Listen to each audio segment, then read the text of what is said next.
ఆకాశవాణి ప్రాంతీయ వార్తలు చదువుతున్నది జె చెన్నయ్య. హైదరాబాద్ తో సహా తెలంగాణలోని అనేక ప్రాంతాల్లో నిన్న రోజంతా కుండపోతగా కురిసిన వర్షంతో జనజీవితం అతలాకుతలమైంది. భారీ వర్ష ప్రభావిత ప్రాంతాల్లో సహాయ రక్షణ చర్యలు కొనసాగుతున్నాయి. సూర్యాపేట జిల్లాలో భారీగా వరద చేరుతుండటంతో మధ్య తరహా ప్రాజెక్టును రక్షించేందుకు సాగునీటి అధికారులు మూసీ ప్రాజెక్టు ఆనకట్టకు రుద్రాపురం వద్ద గండి కొట్టారు. హైదరాబాద్ నగరంలో అనేక ప్రాంతాల్లో గంటల పర్యంతం విద్యుత్ సరఫరా నిలిచిపోవడంతో మొబైల్ ఫోన్ ఇంటర్నెట్ అనుసంధానానికి తీవ్ర విఘాతం ఏర్పడింది. రాష్ట వ్యాప్తంగా రేపటి వరకు వర్షం ఉరుములతో కూడిన జల్లులు కొనసాగే అవకాశం ఉంది. ఆస్తులను ధరణి పోర్టల్లో నమోదు చేసేందుకు స్వయంగా రెవెన్యూ అధికారులు సందర్శనకు రావడం వల్ల ఎటువంటి ఇబ్బంది ఉండదని మంత్రి వేముల ప్రశాంత్ రెడ్డి అన్నారు. ప్రముఖ కూచిపూడి నర్తకి నాట్య గురువు పద్మశ్రీ డాక్టర్ కె శోభానాయుడు ఈ తెల్లవారుజామున హైదరాబాద్ లో ఒక ప్రైవేటు ఆసుపత్రిలో అస్వస్థతతో మరణించారు. హైదరాబాద్ తో సహా తెలంగాణలోని అనేక ప్రాంతాల్లో నిన్న రోజంతా కుండపోతగా కురిసిన వర్షంతో జనజీవితం అతలాకుతలమైంది. హైదరాబాద్ లోని పలు కాలనీల్లో లోతట్టు ప్రాంతాల్లో వరద నీరు ముంచెత్తడంతో ప్రజలను సురక్షిత ప్రాంతాలకు తరలించారు. కొన్ని చోట్ల అపార్ట్మెంట్ల గ్రౌండ్ ఫ్లోర్, ఫస్ట్ ఫ్లోర్ వరకు వరద నీరు చేరింది. హైదరాబాద్ నగర పరిసరాల్లోని అనేక జలాశయాల నుండి ప్రమాద స్థాయికి చేరడంతో రెడ్ అలర్ట్ ప్రకటించారు. ప్రభావిత ప్రాంతాల్లో సహాయ రక్షణ చర్యలు కొనసాగుతున్నాయి. రాష్టంలోని అనేక ప్రాంతాల్లో నదులు, వాగులు పొంగిపొర్లుతున్నాయి. వర్షం కొనసాగే పరిస్థితులుండటంతో ప్రజలను ఇళ్ల నుంచి బయటకు రావద్దని, ముఖ్యంగా జలాశయాలకు సమీపంలోని వారిని బయటకు రావద్దని అధికారులు హెచ్చరించారు. ఆంధ్రప్రదేశ్, తెలంగాణ రాష్టాల మధ్య ప్రధాన రహదారులు వరద దెబ్బకు తెగిపోవడంతో వాహనాల రాకపోకలు స్తంభించాయి. హైదరాబాద్, యాదాద్రి భువనగిరి, మేడ్చల్, మల్కాజిగిరి తదితర జిల్లాల్లో గడిచిన 100 ఏళ్లలో ఎన్నడూ లేనంత వర్షపాతం గత 24 గంటల్లో నమోదైంది. హైదరాబాద్ మహానగరపాలక సంస్థకు చెందిన విపత్తు నిర్వహణ బృందాలు లోతట్టు ప్రాంతాల్లోని వారిని సురక్షిత ప్రాంతాల్లో ఏర్పాటు చేసిన సహాయ శిబిరాలకు తరలిస్తున్నారు. ముఖ్య రహదారుల్లో నిలిచిన నీటిని తొలగించేందుకు పలు బృందాలు పనిచేస్తున్నాయి. అనేక చోట్ల చెట్లు, విద్యుత్ స్తంభాలు కూలిపోవడంతో రాకపోకలకు ఇబ్బందులే కాకుండా విద్యుత్ సరఫరా కూడా అంతరాయం ఏర్పడింది. మున్సిపల్ శాఖ మంత్రి కెటి రామారావు హైదరాబాద్ లోని జీహెచ్ఎంసీ కంట్రోల్ రూమ్ నుంచి పరిస్థితిని పర్యవేక్షిస్తున్నారు. సూర్యాపేట జిల్లాలో మధ్య తరహా ప్రాజెక్టును రక్షించేందుకు సాగునీటి అధికారులు మూసీ ప్రాజెక్టు ఆనకట్టకు రుద్రాపురం వద్ద గండి కొట్టారు. గత 3 రోజులుగా ఎడతెరిపి లేకుండా కురుస్తున్న వర్షాలకు ప్రాజెక్టులోకి భారీగా వరద నీరు చేరి ప్రమాద పరిస్థితి ఏర్పడడంతో ఈ అసాధారణ చర్య తీసుకున్నారు. హైదరాబాద్ నగరంలో అనేక ప్రాంతాల్లో గంటల పర్యంతం విద్యుత్ సరఫరా నిలిచిపోవడంతో మొబైల్ ఫోన్, ఇంటర్నెట్ అనుసంధానానికి తీవ్ర విఘాతం ఏర్పడింది.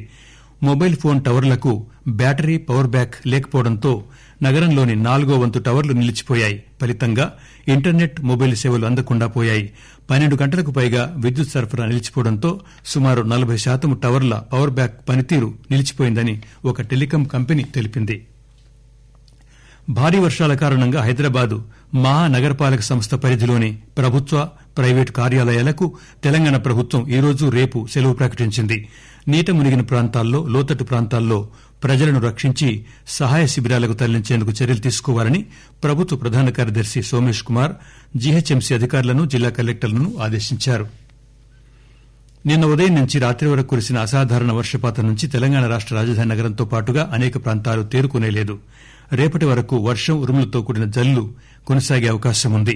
తెలంగాణపై ఉన్న వాయుగుండం పశ్చిమ వాయువ్య దిశగా మరింత ముందుకు కదిలి ఉత్తర కర్ణాటక మారుమూల ప్రాంతం, మహారాష్ట, తెలంగాణల్లో గుల్బర్గాకు 50 కిలోమీటర్ల దూరంలో కేంద్రీకృతమై ఉంది.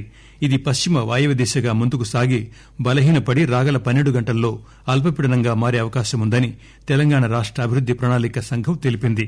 దీని ప్రభావంతో కొన్ని చోట్ల తేలికపాటి నుంచి ఒక మాదిరి లేదా ఉరుములతో కూడిన వర్షం, కొన్ని చోట్ల భారీ వర్షం కురిసే అవకాశం ఉంది. హైదరాబాద్ లో సకాలంలో లోతట్టు ప్రాంతాల ప్రజలను సురక్షిత ప్రాంతాలకు తరలించి ఉంటే భారీ వర్షాల నష్టం తగ్గి ఉండేదని పీసీసీ అధ్యకుడు ఉత్తమ్ కుమార్ రెడ్డి అన్నారు. రాష్టంలో గడిచిన 100 సంవత్సరాల్లో ఎప్పుడూ లేనంత వర్షం కురవబోతుందని ప్రభుత్వం ముందుగా ప్రజలను హెచ్చరించి ఉండవలసిందని ఆయన ఈరోజు హైదరాబాద్ లో విడుదల చేసిన ప్రకటనలో అన్నారు. ఆకాశవాణి ప్రాంతీయ వార్తలు వింటున్నారు. కరోనాపై విజయానికి ప్రజల భాగస్వామ్యం కీలకం. రండి, ప్రధానమంత్రి పిలుపునిచ్చిన జన్ ఆందోళన్ ప్రజా ఉద్యమంలో పాలుపంచుకోండి.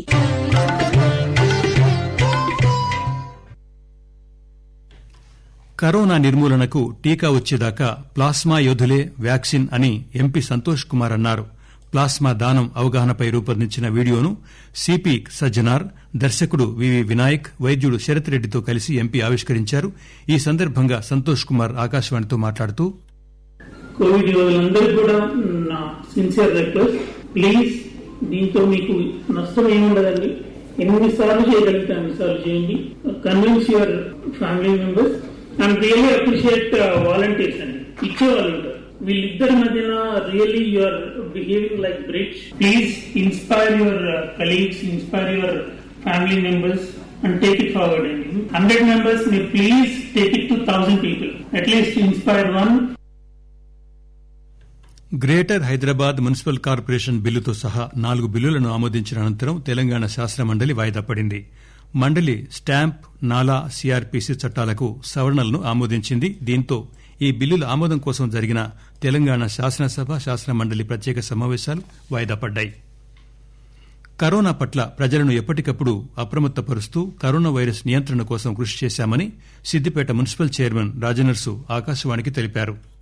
సిద్దిపేట మున్సిపాలిటీలో కరోనా నివారించడానికి అన్ని చర్యలు కూడా చేపట్టడం జరిగింది. ప్రజలను ఎప్పటికప్పుడు అప్రమత్తం చేసి కరోనా జాగ్రత్తలు తీసుకునే విధంగా సిద్దిపేట పట్టణంలో శానిటైజర్ కావచ్చు, అదే విధంగా శానిటేషన్ లో కూడా ప్రత్యేక శ్రద్ధ చూపించి ప్రజలు కూడా మాస్క్ ధరించి స్వీయ జాగ్రత్తలు తీసుకుని నాడు కరోనా బారి నుంచి చాలా మంది తప్పించుకున్నారు. కరోనా వచ్చిన వారిని కూడా ఏ విధంగా ఉండాలనే విషయాన్ని వారికి రోజు కూడా గైడ్ చేసి మెడిసిన్స్ కూడా ఇవ్వడం జరిగింది.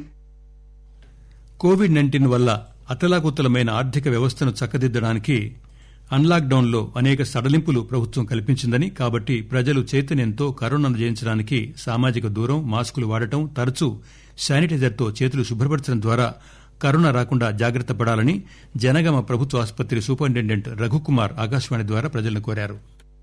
నేను డాక్టర్ రఘు, జనగామ జిల్లా ఎంసీహెచ్ హాస్పిటల్ సూపరింటెండెంట్ గా పనిచేస్తున్నాను. ఈ మాస్క్ కనుక సరిగ్గా వాడితే వీలైనంత వరకు మనం ఈ ఇన్ఫెక్షన్ ని చాలా వరకు కంట్రోల్ చేయొచ్చు. ఒకవేళ గనుక మనము మాస్కింగ్ ఉన్నప్పటికీ కొన్ని పరిస్థితులలో కొంచెం ఇన్ఫెక్షన్ అనేది మనకి డ్రాప్లెట్స్ రూపంలో ఎక్కువగా స్ప్రెడ్ అవుతుంది.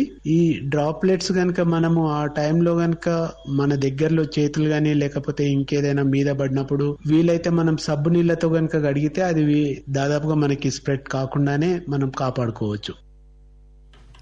తెలంగాణ వ్యవసాయ భూములను వ్యవసాయేతర అవసరాలకు మార్చుకునే సవరణ బిల్లును శాసనమండలి ఈరోజు ఏకగ్రీవంగా ఆమోదించింది. నాలా చట్టం 47A ప్రకారం రెవెన్యూ అధికారులకు ఇదివరకు ఉన్న విచక్షణాధికారాలను తొలగించేందుకు ఈ బిల్లును ఉద్దేశించారు. రెవెన్యూ అధికారులు పోర్టల్లో ఆస్తుల నమోదులో భాగంగా వ్యక్తిగతంగా సందర్శించేటప్పుడు ఎటువంటి భయాలు అవసరం లేదని మంత్రి ప్రశాంత్ రెడ్డి అన్నారు. 2020 ఇండియన్ స్టాంప్ తెలంగాణ సవరణ బిల్లును ఈరోజు తెలంగాణ శాసనమండలి ఏకగ్రీవంగా ఆమోదించింది. స్టాంప్ డ్యూటీ నిర్ణయించేందుకు స్టాంపులు, రిజిస్టేషన్ల ఇన్స్పెక్టర్ జనరల్ కు ఉన్న విచక్షణాధికారాలకు తొలగిస్తూ 1899 ఇండియన్ స్టాంప్స్ చట్టంలోని సెక్షన్ 47A ఈ బిల్లు సవరణలు చేసింది. ప్రముఖ కూచిపూడి నర్తకి, నాట్య గురువు పద్మశ్రీ డాక్టర్ కె శోభానాయుడు ఈ తెల్లవారుజామున హైదరాబాదులో ఒక ప్రైవేటు ఆసుపత్రిలో అస్వస్థతతో మరణించారు. డాక్టర్ వెంపటి చినసత్యం వద్ద నాట్యంలో శిక్షణ పొందిన శోభానాయుడు ఆయన రూపొందించిన ప్రసిద్ద కూచిపూడి నృత్య రూపకాల్లో ప్రధాన పాత్రలు ధరించి ప్రపంచవ్యాప్తంగా ప్రదర్శించి ప్రశంసలు అందుకున్నారు. ఆమె స్వయంగా ఎంతో మంది శిష్యులను తయారు చేశారు. అనేక నృత్య రూపకాలను రూపొందించి ప్రదర్శించారు. 2001 సంవత్సరంలో కేంద్ర ప్రభుత్వం పద్మశ్రీ పురస్కారాన్ని అందించి గౌరవించింది. తెలుగు విశ్వవిద్యాలయం గౌరవ డాక్టరేట్ను ప్రదానం చేసింది. తెలంగాణ ముఖ్యమంత్రి కె చంద్రశేఖరరావు శోభానాయుడు మృతి పట్ల సంతాపం తెలిపారు. ఆమె కుటుంబ సభ్యులకు సానుభూతి తెలిపారు. ప్రాంతీయ వార్తలు ముగించే ముందు విశేషాలు మరొకసారి. హైదరాబాద్తో సహా తెలంగాణలోని అనేక ప్రాంతాల్లో నిన్న రోజంతా కుండపోతగా కురిసిన వర్షంతో జనజీవితం అతలాకుతలమైంది. భారీ వర్ష ప్రభావిత ప్రాంతాల్లో సహాయ రక్షణ చర్యలు కొనసాగుతున్నాయి. సూర్యాపేట జిల్లాలో భారీగా వరద చేరుతుండటంతో మధ్యతరహా ప్రాజెక్టును రక్షించేందుకు సాగునీటి అధికారులు మూసీ ప్రాజెక్టు ఆనకట్టకు రుద్రాపురం వద్ద గండి కొట్టారు. ఆకాశవాణి ప్రాంతీయ వార్తలు సమాప్తం.